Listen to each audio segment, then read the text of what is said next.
Z100, New York's #1 hit music station. I'm Josh Martinez with our guest in studio, Olympian. Yes. Alysha Newman. Hello. Hi, Josh. What's up, bro? I'm so excited to be here. So let's just kind of jump into things. Where are you originally from? Okay, born and raised in London, Ontario. Not the cool London. Okay. But graduated and went to University of Miami. Okay. My mom's she lived in Lighthouse Point until she was 13 years old, so she's American. And then when they had a son or her brother, they're like, my grandparents, my meme and Pepe, they're French. They didn't want him to serve. So my meme was Canadian and my Pepe was American. Okay. And they came over to Canada. And then, yeah. So you went to the University of Miami. Yes. So how many times, this might be an ignorant question, and if it is, my bad. Growing up, how often would you come into the States? I would say we had our one a year, we would go on a family trip. But because I have 3 siblings, it was too expensive to fly. So we put our gaming system in this big soccer mom van. We had my dad driving, my mom up front, and then my siblings all in the back. We would play, ABCs on the license plate. Sure. And we would just drive for hours. And I remember we loved going to Florida, and it would take us 32 hours. And we would drive there, we'd stay a week and drive all the way home. So you did have experience in Florida then? Love Florida. Okay, because I was going to say, I mean, again, to sound ignorant, going from Canada, where seemingly winters last 6, 7, 8 months. Yeah, most of the year. To Miami, where Yeah. it's summer basically, Listen. 6, 7, 8, 9 months. Yeah. What was the biggest culture shock for you going down to Miami? I would say that I think it wasn't even a culture shock. It was people weren't scared to try things and be unapologetic.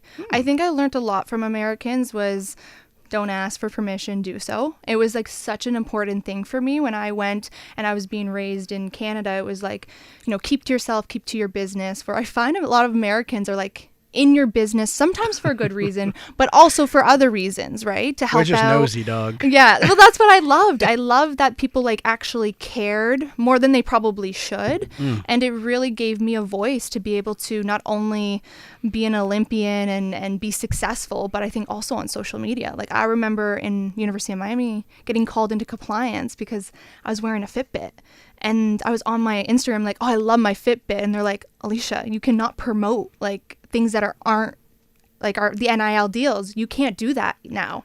And because I graduated in 2016. So this is pre-NIL. This is pre-NIL. Oh, snap. Okay. So it was interesting that I kind of got pulled into the Instagram in 2015 and I was so natural at it. And then because I was in the States, I felt like my voice grew so much more and more people were there to listen. I find Americans love to listen. And then they love to gossip, which I love. And I think that that's so important. Again, there's positive gossip, there's negative gossip, but I really do believe having conversations is something I didn't really have lots in Canada growing up. So growing up in London, how far was that from Toronto? It was 2 hours. Okay. Yeah. Because I know Toronto is one of the more forward-thinking, Yes. liberal cities in the world, for that Yes. matter. But 2 hours away, there's definitely enough space to Yes. be wowed by Americans having this sort of Yeah. free lifestyle compared to. Well, and that was the thing. It was because my mom was American. We never shied away from, the news, politics, what's going on worldwide. She was really good at giving us that kind of overall platform. And then also I'm in track and field. So the culture is so diverse. I compete worldwide. I see cultures and people all around the world, and I'm constantly with different people speaking different languages, different beliefs, and it's been such an incredible journey. If there's anything that if track didn't give me my Olympic medal, it gave me such a diverse perspective on the world, and it's so cool for me because I've naturally come with no judgment wherever I am, and I love that I have that strength of no judgment, and I let people live the way they want. Hell yeah. I love it. I once interviewed a WWE performer by the name of Bianca Belair. Okay. She went to the University of Tennessee for track, and I ask every female high-level athlete the same question. I have a daughter that's a little less than 2 years old. Congratulations. Thank you. She's the cutest thing ever. I know, dog. right? Girl dad. Dude, I love it. I always ask people what sport you think, if you had it your way, would you put your daughter in first? I would start with gymnastics. Okay. I think I was an elite level gymnast until I was 13, and it just gave me so much body awareness. I'm flipping, I'm getting injured. I'm also have 4 events as a female gymnast. I had beam, vault, bars, and floor. So I was good at adapting to things when they went wrong as a child. So if beam didn't go well, I had to recoup, refocus, and get ready for vault. And so I've been able to use those characteristics into my pole vaulting career, that if I have a bad competition, that's all right, you got another one. Let's keep going. And so I feel like not only did it give me a physical body awareness, but it developed me with structure. And I was training 36 hours a week at like 8 years old. Whew. And so I find gymnastics, they do parent and taught. Like, sure. You should go with her. Go and flip and go and do all that. It's fun. Every high-level female athlete I've interviewed, their number one answer was gymnastics. Is it really? Across the board. Bianca Belair was the first one to say, and track. Yes. Because she said that she didn't realize how much strength she gained from gymnastics that helped her in track. Yeah. How would you say those two kind of come together to help you? So I believe as a gymnast, you are... When you're young, you're very flexible and you can fall more, and then you also have mats around. So that's why I like gymnastics when you're young. When you start developing into a teen, I like the biomechanics of track. So proper way to run so that you don't get shin splints, you're not getting hip problems, you're not getting back problems. That is like the number one thing that if anybody is even trying to like get their kid to be like a great NFL player, a great NHL player, put them in track. And I can't wait to have kids. Like, for that exact reason, I'm going to be like their dry land if they end up doing hockey or whatever they end up doing. I'm going to be their dry land coach because I will put them through the proper workouts so that they have the best biomechanics as a human being. Take the athletics out of it. And then we can go sports specific. And I think that that's what a lot of parents don't have that knowledge in between there. Of course and not. I don't expect everyone to know that. It's hard. You're just trying to get by raising a kid. But also running, like let's live running. Like we've all ran a certain way our whole lives. Now all of a sudden you have to run differently. Your arms have to do certain different things. The way your feet land, if you want them to be like higher level or save their body. You ask me to run right now, I'm probably going to pull 8 hamstrings. I only have to. Right. You know what I'm saying? Or an Achilles will blow. Exactly. Shout out Tyrese Halliburton. Yeah, there you go. So I feel like having your joints and giving them the right amount of endurance on the joints and collagen that will come with being a track athlete is good for anyone. And that's what I would say is like, even when I retire, it's going to be track workouts because it's such an overall head to toe body awareness. And then on top of that, it's hard. Like mentally, you're pushing yourselves. I mean, you watch people that run marathons. I'm like so mesmerized by them. And my dad, he does Tough Mudders and duathlons. And I'm like, Dad, are you good? Like, he's 68 now. He's done 8 Tough Mudders. Jesus. He was a hockey player growing up. He's like, running has changed my life in my older age because now I'm full head to toe. I'm not like off-putting because I'm sports specific. And so that's why when people say put them in gymnastics, head to toe, track and field, biomechanics, head to toe, with the resilience of multiple of sports and the independency. When you're on a team sport, I find you can't grow as an individual. You have people and leaders that are leading you. Where for me, if I don't show up at the track, there's no Alysha Newman.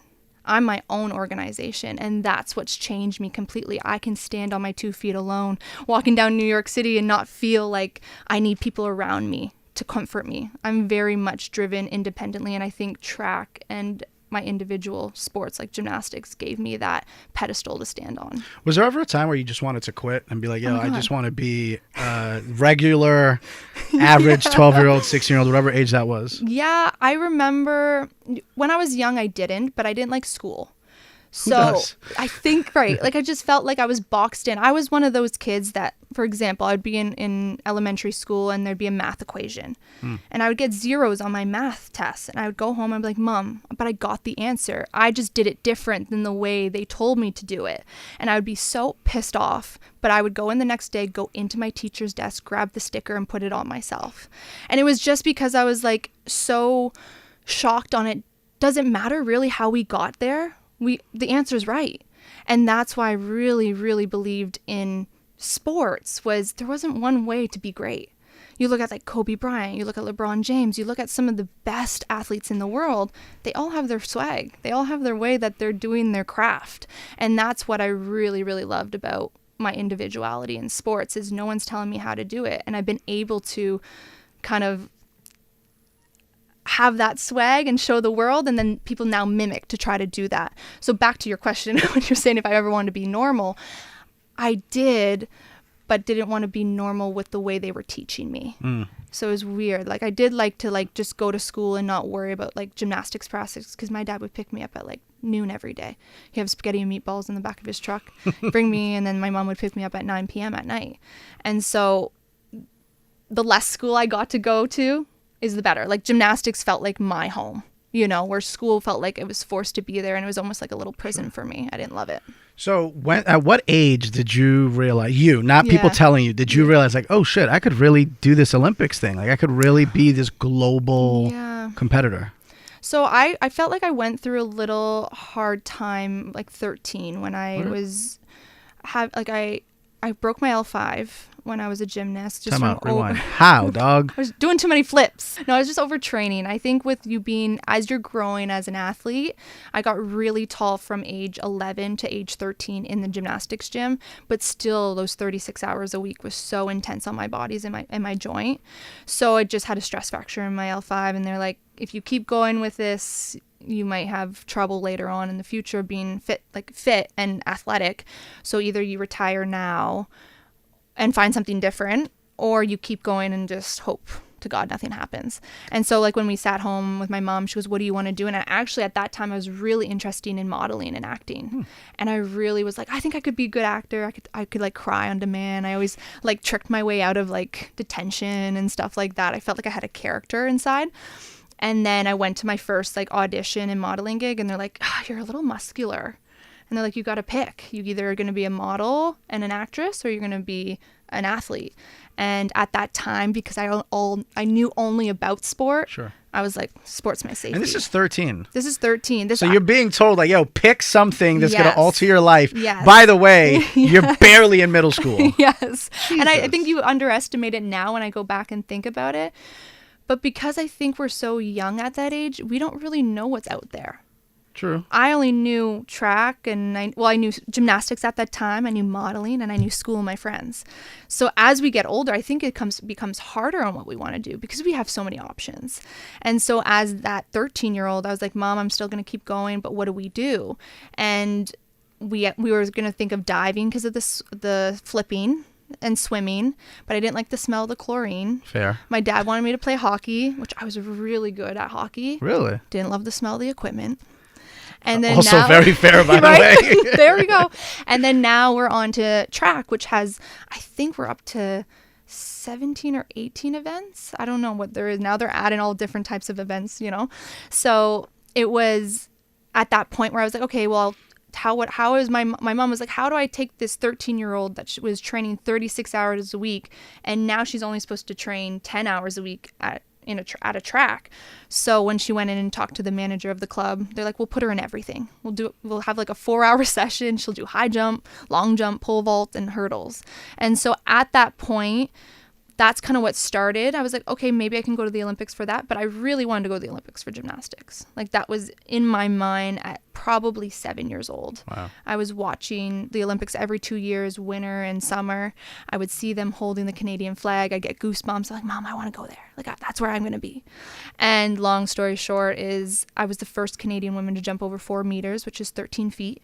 Damn. And then I got a scholarship. And so I think at that point, I knew if I left where I was in my environment and kept growing as an athlete, then the world was like my oyster. Did you feel, and this might be like a heavy question, and looking back at it, maybe you have a different answer, but did you feel like a part of you died when you had to give up gymnastics? 110%.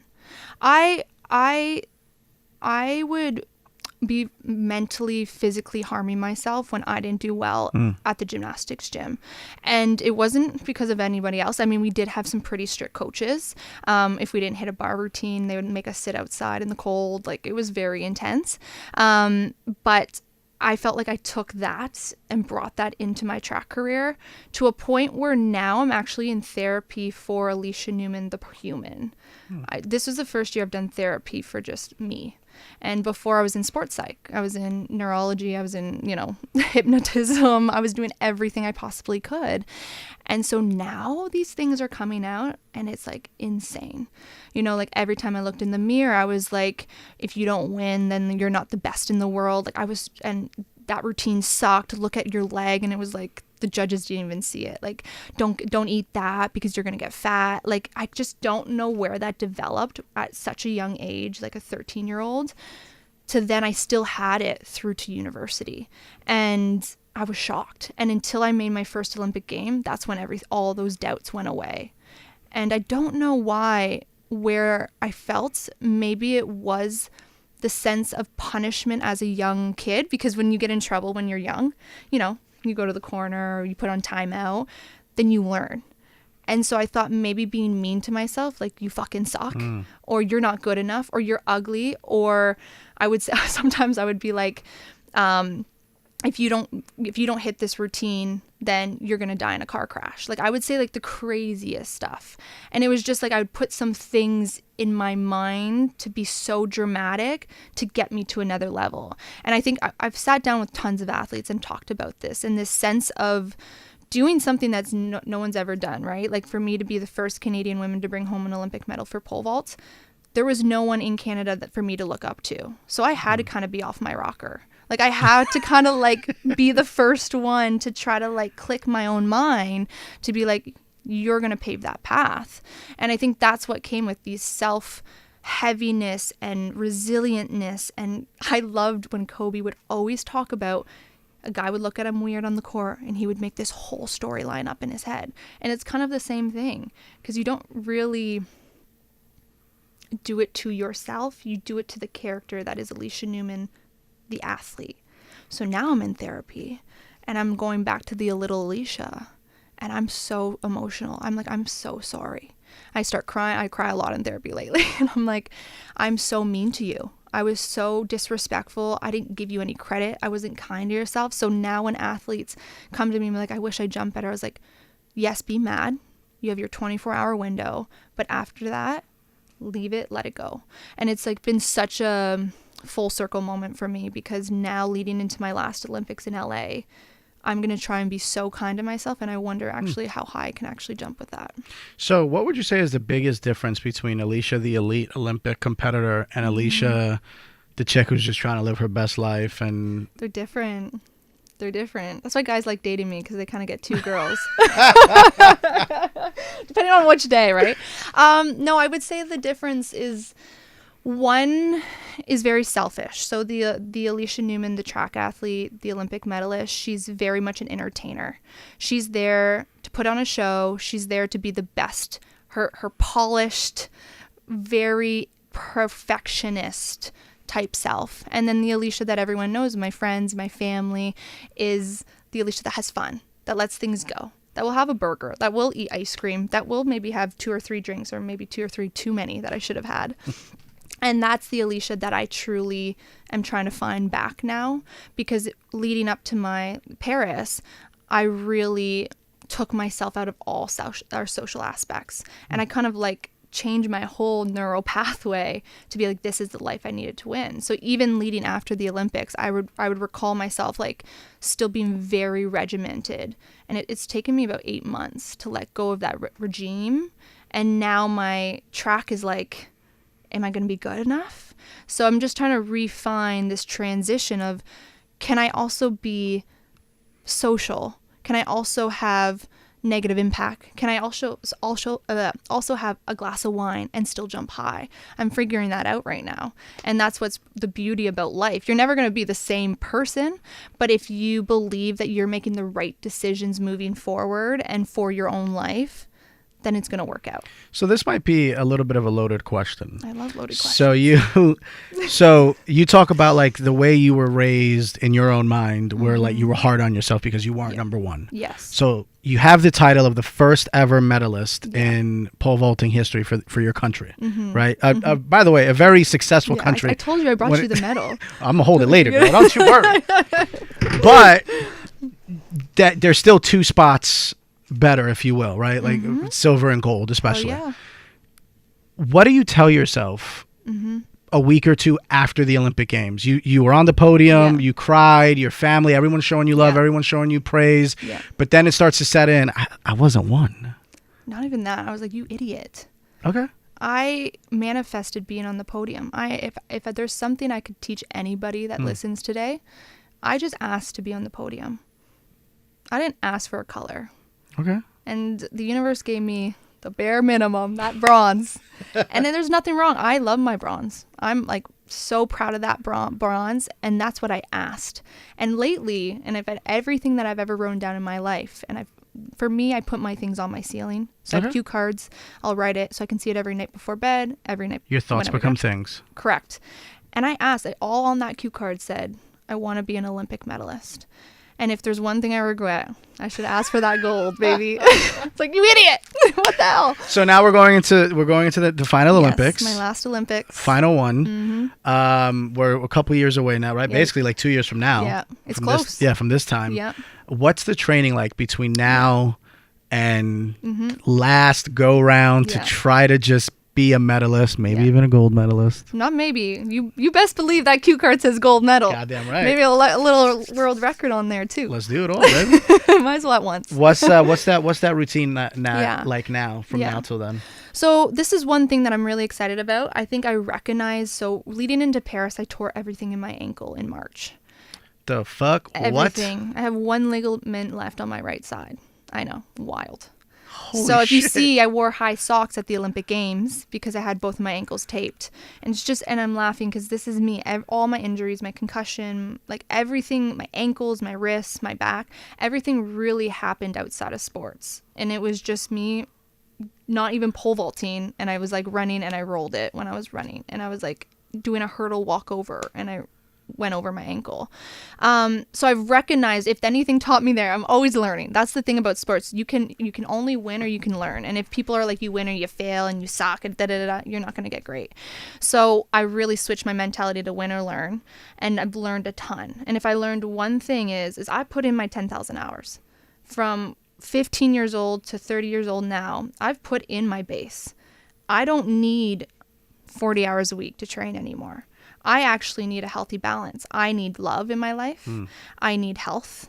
I need wellness. Not wellness as like working out Alysha athlete. I need like good cardio. Like, you know what I mean? Like getting up, going for a nice long walk and not being out of breath. Like a lot of people always ask, can I work out with you? I was like, I don't think you want to work out with me. Like, I'm not that fit. Like, you know what I mean? Like I'm fit for pole vault and be an Olympic medalist. I'm not fit for like a marathon, you know? It's different. And so I'm not going to pressure myself into training hardcore for 4 years.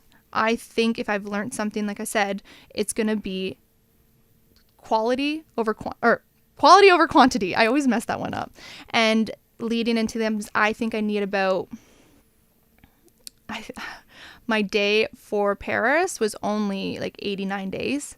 But I think I would push a little more just because I would like that. I'd probably give myself 100 to 150 days of like back into routine, very focused. And again, when people ask me what my lifestyle is outside of sport, it's still very healthy, right? I'm eating 6 meals a day, whether I'm an athlete or not. I'm drinking water all day. If I'm having a glass of wine, it's not one a night. It's like one with my friends on the weekend or having a couple drinks. And even leading into the Olympics, I'll full cold turkey having alcohol. And it's not because I have to, but why not get ahead of all the other girls? You know what I mean? If you know something has worked for you in the past, and I gave up alcohol for 2 years leading into Paris, I was like so bulletproof mentally. I was firing where like someone could have been in my ear at the Olympic Games and told me like, you suck, you're not going to win. You're not pretty. You look ugly, like all this stuff. And I'd be like, what the fuck are you talking about? I don't even fucking know you're there. Like I'd like shoo it off, you know, like my mental was so intense and so bulletproof. And I do believe it was because of no alcohol. I didn't have ADHD. I didn't have like thinking. And I really do believe alcohol isn't good for your brain health. But I also believe it's good to have a healthy balance. Sure. And I think that that's what I missed leading in. So if people are asking me now, like, why aren't you training full time? And it's like, well, because why would I use all my energy right now? We still got the Winter Olympics. They're in head right now. They got to go first. And then plus, we got 2 more years, girl. We got exactly. 2 years. And 150 days is only 5 months. So exactly. You can start on the winter of 2026. Exactly. So I think I'm at that point where I recognize that less is more, rest is best. Like all those taglines, like that really has come to light for me in the last 2 years. And I recognize it. And it's exciting. By the way, win or learn, is that like trademarked? Or is that something that you just pulled out of your ass? I feel like that's what everyone says. No? Really? I've never heard that in my Really? life. And you just said that shit. Okay, and it's mine. No one bomb. take it. No, I'm like, dude, if she don't merch this shit, I know. Next Olympics, maybe I'll just or maybe I'll write a book. Win or learn. that's it. Yeah. So hyper talent. Yes. Let's talk about it. What is that? So excited. So it's going to be an AI-driven management agency. We have our software ready to launch. We actually just did a demo tech last week. We have 11 athletes ready to come on board. I can't say the athletes yet, but I will be announcing them. We're really excited. And this was an idea that I met a friend long time ago when we were talking about, he was a football player, and we were talking about, and I was like, gosh, management sucks. Like, either you're in this, you're little fish in this big bowl, or you have to be an A-lister to get all these deals. And I just wanted to create something, especially where AI is going right now. It's incredible. Sure. How do we best set up a profile that you design, you go on as the physical athlete, you write what you're interested, the brands you want to work with, and then as a team, we say what your value is. We pull up all your analytics, and this is all AI doing this. So then companies will be able to come on the platform and see, oh, their male audience is here. Oh, their female audience. Oh, they have Middle East. Oh, they're in Europe. And then this is going to like literally put it into a full profile where companies don't even have to talk to us and they can choose who they want. And we don't want to just stop at athletes. I mean, we want to go into massive brands like hotels and vacation travel guides. Like, we want to keep building it, but that's like the first step, is to like take care of the athletes, especially with LA and the athletes being in LA. It's going to be a fun Olympics. Huge for you from a really business exciting standpoint. Life-changing stuff, because on top of just Olympics being in Los Angeles, LA on its own is a huge hub for athletes, a huge hub for marketing, advertising, influencers. And in 2 years, this shit could change your life, girl. Well, and I just want athletes to feel like they're at the forefront. Like, how many times that I've signed a contract and I've actually not read it, just thinking that my management has had my back. All of us have done that, by the way. Not even like, that is literally like that's life. Like bottom line, like baseline. Someone's fucking someone over, and I'm like tired of it. So this platform is going to give the athletes the contract read, the ins and outs, what AI thinks is good or bad, the pros or cons, and it's going to be life changing. Off topic, kind of on topic. My contract here is up in November, right? And I literally went on like AI or whatever. And I was like, hey dog, and I just started typing like all these things of like, inflation since my last contract, inflation, what standard of living, cost of living in New York City, congestion tolls now, where like every time you come into Lower Manhattan, it's $9 every day. Wild, I saw that. Yeah. Insane. So it's like on top of the regular tolls, by the way. So I'm like typing this stuff in, and I'm like, hey, AI, give me something. And they're like, this is what you should. And it just within seconds, bro. And that's why when I saw it before, I was just like, oh, this is actually really cool. Like a really well done. And to your point, how many athletes do you know, first off, or that we've read about, seen on social media, that you find out that these athletes that have made 7, 8, 9 figures in their career have nothing because someone was fucking them. Yep. That happened to me last year. Wow. Like leading the Olympics. There was just people that were approving things that I had no idea, and you get this massive invoice at the end of the year, and you're like, what? Who the fuck? Who the fuck said yes to that? I didn't want caviar. Or the other side, where you think you're signing this huge deal, and all of a sudden you're making enough, to pay a couple months of rent, which to like the average person is like, yo, that's good. But when you thought it was going to be enough to buy a house with cash, and all of a sudden you're like, nah, it's just 3 months of rent. Well, and that's the worst part. Like, so as an amateur athlete, and again, I hate the word amateur, but it's the pay. It's the reason that we call it that. Our agents are taking 15 to 20% of, like, I mean, before my Olympic year, I think one of my best years was like 200,000, right? So 20%. And then I used to date an NFL guy, and I remember him always come home and he'd be like, God, he's taking 3%. I'm like, what? What did you just say to me? And I get it. Those are on like 8, 9, $10 million deals. But I'm like, God, like, shouldn't it be opposite?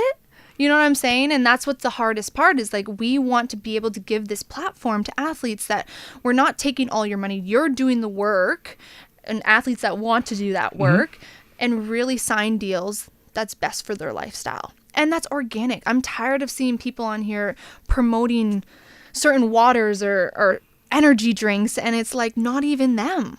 And they're doing it for income. But what if there was this whole other brand worldwide for these athletes to tap into that actually followed in their everyday life? It's not forced. It's like more organic, and you allow that. Plus, I think in 2025 with social media, I mean, we all know when someone's full of shit. I know. Right? I know. So it's like when I see so when I see someone with 8 abs and they're over here talking about this new sugar-free energy drink. It's like, dog, sugar-free don't really exist, so I ain't buying Who's it. your dad? Who's your grandpa? Yeah. Let me see these genetics. What? Or like, what's the bag look like, dog? Yes. Because that's Yes. really what it comes down Yeah. to, unfortunately. Well, and you see those photos and those videos of people that would, are overweight, and then they all of a sudden get into shape. How well did those do?